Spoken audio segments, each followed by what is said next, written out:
Assalamualaikum warahmatullahi wabarakatuh. Halo sahabat, dimanapun Anda berada. Kali ini kita membuat pakan fermentasi untuk domba ataupun kambing untuk breeding ya. Di sini bahan-bahan yang kita gunakan, yang pertama ada jenis rumput dan hijauan ramban ya. Yang kedua di sini kita menggunakan titen, dan yang ketiga ada kulit kacang. Untuk hijauan basahnya ini dari jenis rumput satarian ya, atau bisa pacong atau segala jenis yang lainnya ya. Ya, oke. Dan juga ada ini gesung jagung ya, ini bahan tambahannya. Oke teman-teman, langsung saja kita langsung menuju prosesnya. Seperti apa prosesnya? Mari kita saksikan bersama. Di dalam pemberian pakan terhadap ternak baik kambing maupun domba adalah hal yang utama dan pokok yang kita kerjakan dan berikan setiap harinya. Sebagai peternak, tentunya kita menginginkan pakan yang kita berikan adalah pakan yang terbaik, pakan yang memiliki nutrisi tinggi seperti contohnya indigo vera, kaleandra, glyrisidi, daun singkong, kacang-kacangan, dan masih banyak lagi contoh-contoh yang lainnya. Jika kita beternak secara manual, pakan yang kita berikan adalah hijauan segar yang kita dapatkan dari merumput setiap harinya. Dengan merumput setiap hari, mungkin kita masih mampu dan bisa kita kerjakan dalam keseharian kita. Jika kita memiliki ternak kambing maupun domba yang dalam jumlah populasi sedikit dan juga memiliki lahan untuk menanam pakan.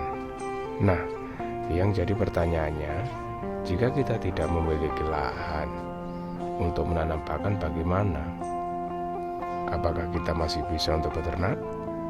Sedangkan ternak kambing maupun domba setiap hari butuh makan. Jawabannya bisa. Kita masih bisa beternak meskipun kita tidak memiliki lahan pakan. Lantas, pakan kita dapat dari mana? Jawabannya kita mendapatkan dari sekitar yang tidak dimanfaatkan bagi peternak lain. Rata-rata dari berbagai banyak peternak yang manual ataupun yang masih dalam ketergantungan mencari pakan dengan sistem cara merumput untuk setiap harinya, tentunya mereka di dalam mencari rumput maupun ramban, umumnya mereka memilih-milih di dalam mencari rumput. Tidak semuanya bisa diambil dan diberikan ke ternak. Contohnya seperti jenis-jenis rumput lapangan, alang-alang, jerami kering, kulit kacang, kulit kopi, itu biasanya tidak dimanfaatkan. Selain seperti contoh tersebut ya, sebenarnya masih banyak lagi yang diabaikan. Di era modern seperti saat ini, jika kita ingin beternak, tentunya kita harus menjadi peternak yang modern, dan juga agar kita bisa mengolah semua jenis limbah dan semua jenis rumput maupun hijauan ramban di sekitar kita untuk kita proses dan diolah menjadi sumber pakan yang bernutrisi tinggi. Jika kedepannya kita ingin beternak dalam jumlah ataupun populasi yang banyak ya, setiap kedepannya kita ingin menambah populasinya, mungkin 10 ekor, 20 ekor, 50 ekor, bahkan hingga ratusan ekor ataupun mungkin mencapai ribuan ekor. Dengan jumlah populasi yang sekian, jika kita hanya mengandalkan merumput setiap harinya, saya rasa kita nggak sanggup ya. Nah, untuk itu kita harus merubah sistem peternak kita mulai sekarang untuk menjadi peternak yang modern dan menjadi peternak yang maju. Jika kita melangkah ke peternak yang sistemnya modern, tentunya kita akan ketinggalan dan kita akan berada di zona dalam peternak ini. Karena setiap hari kita harus merumput pagi, sore. Begitu kita selesai merumput, sore harinya langsung kita kasihkan ke ternak kita. Besok seperti itu lagi dan seterusnya seperti itu. Di dalam video ini adalah tentang cara pembuatan pakan fermentasi kering beserta ukuran dan takarannya yang lengkap. Sebelum melanjutkan, bagi teman-teman yang baru bergabung silakan subscribe terlebih dahulu, klik jempol suka, dan yang terakhir tekan logo loncengnya ya, logo loncengnya. Sebagai imbalannya saya akan lanjutkan kembali. Simak hingga selesai dan jangan di skip biar paham dan jelas berapa takaran dan ukurannya, dan semoga bisa dijadikan inspirasi bagi teman-teman yang ingin beternak secara modern dengan sistem pakan fermentasi kering. Baik itu untuk beternak secara breeding maupun untuk penggemukannya. Di dalam pemberian pakan fermentasi terhadap kambing maupun domba, baik itu betina untuk indukan maupun untuk penggemukan, terlebih untuk breeding, tentunya tidak boleh asal-asalan nih coy. Jika kita asal-asalan, baik itu dalam pemberian pakan maupun pembuatan pakan fermentasinya, alhasil yang akan kita peroleh nanti adalah teman-teman akan mendapatkan yaitu sebuah tingginya risiko di dalam peternak kambing maupun domba.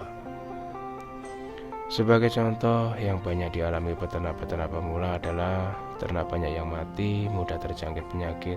Jika sistem breeding, air susu indukannya menurun drastis, sehingga anakan kambing atau cempe mengalami lambannya pertumbuhan, sehingga menyebabkan kekerdilan. Dan yang paling ekstrim, risiko kematiannya itu benar-benar tinggi sekali. Untuk menghindari itu semua, alangkah baiknya teman-teman pahami dulu tentang pakan fermentasi kering dan cara pembuatan pakan fermentasi kering yang benar. Agar paham dan mengerti jika ingin membuat pakan ya fermentasi di kandang masing-masing. Sedangkan untuk kelebihan dan kekurangannya pakan fermentasi kering ini sendiri sudah saya ulas di video-video yang kemarin, baik itu untuk betina, indukan maupun penggemukan. Nah, langsung saja kita ke tujuan kita, yaitu caranya membuat pakan fermentasi kering beserta ukuran dan takarannya secara lengkap. Oke kawan, seperti yang sudah disebutkan di video awal tadi, bahan-bahan yang kita buat untuk satu drum biru kedap udara dengan ukuran 120 liter adalah yang pertama, bahan-bahan kita yang menggunakan yang pertama rumput dan ramban. Rumput dan ramban ini tentunya yang sudah dikeringkan. Rumput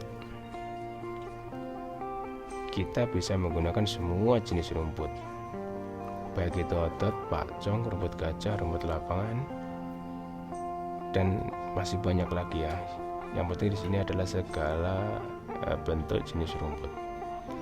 Sedangkan ramban yaitu semua jenis daun ramban apapun yang bisa kita gunakan, misalnya indigo vera, daun singkong, daun rambutan, daun mangga, sengon, matoa, lamtoro, dan masih banyak lagi berbagai macam daun ramban yang ada di sekitar. Yang kedua, kita menggunakan kulit kacang tanah. Yang ketiga ada titan kedelai. Yang keempat, kita menggunakan dedak jungle. Itu bisa kita dapatkan ketika kita menggiling jagung dari tongkolnya menggunakan mesin giling. Untuk memisahkan jagung dari jungle-nya itu nanti akan keluar dedak ya, dedak dari jungle, ataupun di tempat saya bisa disebut dengan gesung. Dari keempat bahan tersebut harus digiling terlebih dahulu hingga mencapai ukuran seperti di video ini. Setelah itu, dari tiap-tiap bahan-bahan tersebut yang sudah disebutkan, tentunya ada ukuran masing-masing yang berbeda. Nah, ini dia racikan dan takarannya untuk pembuatan pakan satu drum ukuran 120 liter. Yang pertama rumput dan jenis ramban kering itu adalah 10 kg. Yang kedua kulit kacang sebanyak 7 kg. Yang ketiga titan kedelai sebanyak 10 kg. Yang keempat dedak jungle atau gesung 5 kg. Yang kelima hijauan segar untuk bahasanya yaitu 8 kg. Yang keenam dedak padi atau begatul itu 3 kg. Yang ketujuh ada probiotik kering, kita di sini menggunakan 2 sendok makan. Dan yang terakhir yang 8 itu adalah mineral ataupun premix sebanyak 6 sendok makan. Untuk dedak padi ataupun bekatul, prebiotik kering, mineral maupun premik, kita aduk dulu di dalam wadah bak. Kita campur dan kita aduk-aduk hingga semuanya benar-benar tercampur rata. Kemudian bahan-bahan dasar pakan keseluruhan tadi kita giling terlebih dahulu semuanya di mesin penggiling, mulai dari rumput, ramban, kulit kacang, titan kedelai, hingga hijauan segar. Digiling kita campur dengan bekatul ataupun dedak padi, probiotik kering, mineral premik. Kita aduk-aduk hingga benar-benar rata ya. Setelah keseluruhan bahan dirasa sudah cukup rata untuk pencampurannya, kemudian kita masukkan dalam wadah tong-tong biru kedap udara dan diusahakan kita menginjak-injaknya hingga benar-benar padat agar proses fermentasinya nanti kedepannya bisa lebih maksimal lagi.